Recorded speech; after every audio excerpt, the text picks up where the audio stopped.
Hi friends, இன்றைக்கி மார்கழி மாதம் 1. நமக்கும் சிறப்பான மாதம்தான் இது. அதே போல் தேவர்களோட மாதம், தெய்வீகமான மாதம்.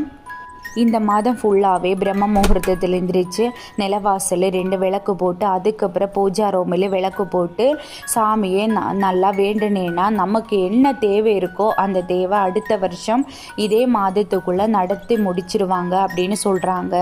ஏன்னா இந்த மாதம் ஃபுல்லாகவே தேவர்களோட பிரம்ம முகூர்த்த காலம். இன்றைக்கி காலையில் ஜீனி மட்டும்தான் நிவேத்தியமாக வச்சது. சாயந்தரம் தான் பாசிப்பயிறு வேக வச்சு சாமிக்கு நிவேத்தியமாக வச்சுருக்கோம். காலையில் சாம்பிராணி போட முடியல, சாயந்தரம்தான் சாம்பிராணி போட்டது. சாம்பிராணியிலே பஞ்சகவ்ய விளக்கும் உள்ளே போட்டு அதுவும் சேர்ந்து தான் சாம்பிராணி போட்டேன். ஏன்னா பஞ்சகவ்ய விளக்கு தனியே போட்டேன்னா அது நல்லா எரிய மாட்டேங்குது, அது ரொம்ப கஷ்டமாக இருக்குது. அதனால சாம்பிராணியிலே போட்டுட்டோம். டிவியில் நிறைய கீர்த்தனங்கள்லாம் கேட்டு என்னோட மார்கழி 1 இப்படி தான் இருந்துச்சு.